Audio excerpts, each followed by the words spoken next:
Some of the fun of making a new part is deciding how you want to weld it. Now, everyone has a different style or a different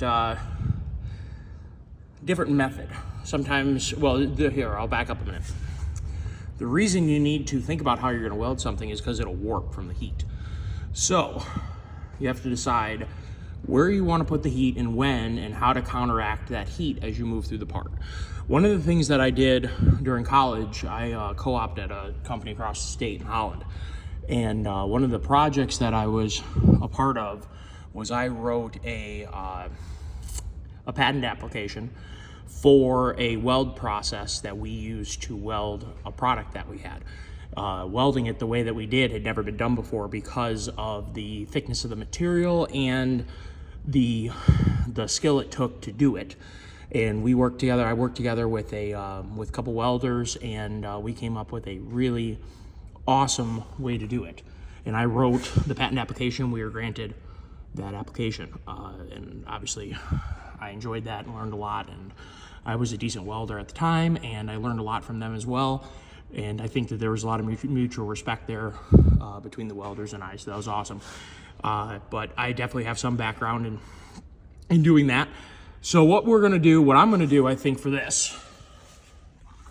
So I think we're gonna start in the middle. I'm gonna weld there and there, and then I'm gonna weld there and there. Then I'm gonna move elsewhere and get some heat up into here. So I think I'm gonna weld these pieces in here. We'll let it cool a little bit. We'll keep moving around. So basically we're starting in the middle and moving out. It's kind of how I like to do it. We do have to be careful because we're welding onto 2-inch solid, which you're never going to get a crazy amount of penetration, but you're shooting for, an 1/8 to 1/4 inch of fusion for sure. So I do have some smaller wire in this welder. This is usually the welder I use for body work, and this is the one that I was able to bring up here. Definitely with more wire, you can send more heat through it, and you'll get more penetration simply by having a bigger wire. I don't have that set up here, so we're gonna do what we can. And honestly, I am very confident that this is gonna be ridiculously strong regardless, just based upon the design of the structure in the first place and then how much surface area we have to weld. So we're gonna start welding and start moving out from the middle. I may even, because this isn't even tacked yet, this piece isn't tacked to that piece yet, so actually I may even start right there, because that'll start heating up this piece, and we'll get a little more penetration down here because we'll already have this piece heated up a little bit. So I'll run a really hot welder right here, and we'll start moving, out from there. Then I gotta go grab a winch. I have a 12K Schmitty built here that I intend to use for a truck. And I don't want to use that in a trailer because having a synthetic line in a trailer is pointless. So I'm going to grab a Harbor Freight Badlands winch, which has the same bolt pattern that does, 10 on 4.5, which we've all had really good luck with those. And so this will be used probably for, there's nothing like having a winch just to even move things. Like I've drug axles across the ground out from underneath the truck using a winch, like even just something dumb like that. Just makes your life so much better, especially if you don't have a tractor on hand or a forklift or something like that. Just being able to drag something without you breaking your back over it is great. I've unloaded trucks from big old roll-off trailers using a winch, like we've done with brakes locked up. Like winches are great. So, and you don't need to have a $3,000 Warren winch or one of the other Ramsey or another big brand. These 12-volt winches that are being made in China and in India and Korea and whatever, they're pretty good winches, and they'll definitely do the job, especially when you're, I wouldn't want to, and there's people who do. There's people who go wheel out in Moab and winch themselves up huge rock faces using these cheaper winches. If I was doing that, I think I'd bring a Warren or something of maybe a higher, designed for higher duty cycle, because what you'll do with winches is you'll melt them internally from heat. Though Warrens also have problems with that kind of thing too. So, a lot of it is how you take care of it. Try not to submerge it, clean it out if you get it muddy, take care of it. Don't leave it out in the rain if you can avoid it, because it's funny how rain happens to get in there. And definitely I'm making this removable so that in a rainstorm, I'm not driving down the highway at 65 miles an hour and shoving rain into every orifice I possibly can. So having something removable is really great. And yeah, so we'll get welded.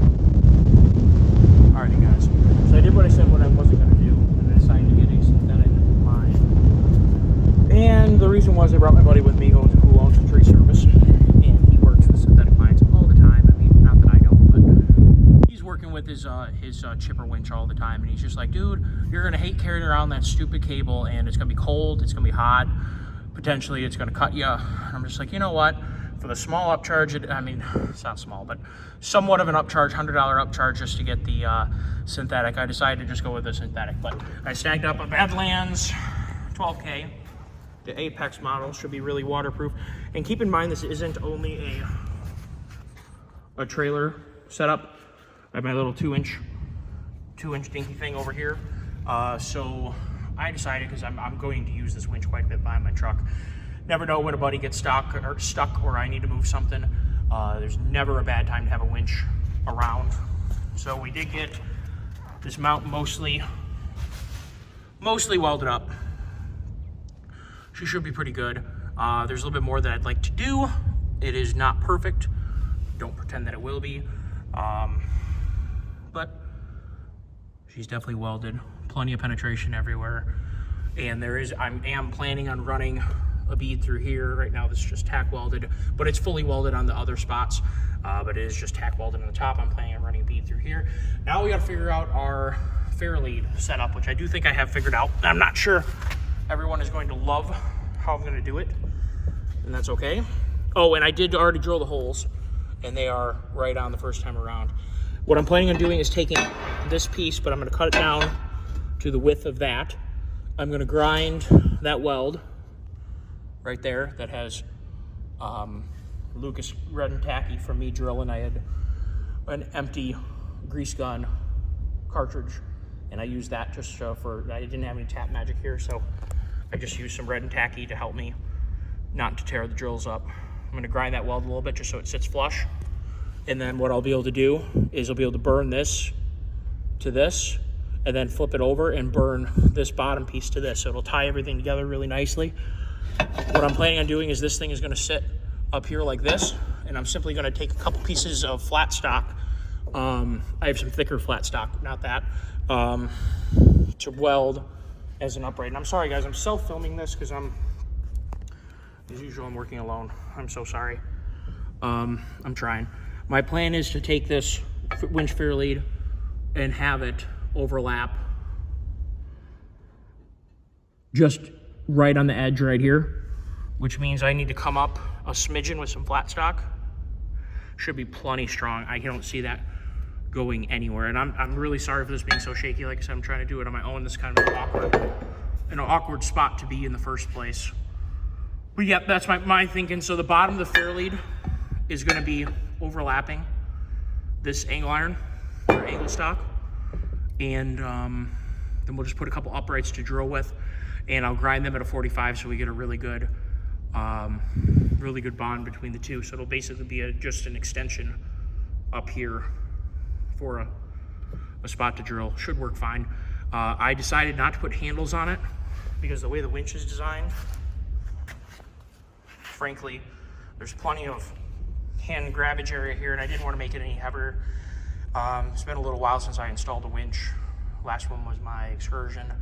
I guess I forgot how heavy they were. My God, they are not light, but it definitely looks pretty sweet. I mean, I guess looks is 50% of the battle, but it definitely looks cool. And no, it's not going to live on there because that's ridiculous. It's removable for a reason. And like I said, I'll be using this both behind my tractor on the 2-inch receiver and behind my truck. I'm pretty jazzed about that. So I got to figure out wiring, and obviously the battery can chill with the chains and straps up in here. In the back of my truck, hopefully the leads are set up long enough. I mean, they should be to reach in under the hood to your battery. So in theory, I'll be able to put a 12-volt battery in the bed of the truck and then just have the leads lead up from the back over the top of the tailgate and hook onto the battery. So in theory, it should be good there. So I think we have a working solution. I have a little bit more welding to do. Got to make up the fairlead. My buddy's going to bring this to work, I hope. And yes, I am very happy that I lined up all 4 holes. First try, no problem, so we're good there. He's going to bring it to work and get it powder coated through their process. He's just going to throw it in with some other parts, and I'll pay him to do that. More like pay his work to do it. Yeah. So hopefully you guys like that. I'm pretty jazzed about it. It looks pretty sweet. I hadn't intended, I was hoping to shoot around 320 or something for a winch. This comes in with tax just under like 600 bucks or something. I don't really love that. I wanted it to be a little bit cheaper, but it is what it is. And I kind of wanted to, because I made this a flexible setup, I figured, well, I may as well just have a winch that's going to work great for hopefully a lot of years and a lot of things. And one that I don't feel bad about, you know, having to get rained on. This should be waterproof. It's part of the reason why I opted to go with this route, is this should be pretty waterproof. And I like I said, I'm not really intending to drive down the highway with this thing hooked up, but in the off chance that it started raining while I had it on here, and before I got it off, got a little bit wet, you know, I'm not gonna try to do that, because that's not the best thing to be doing.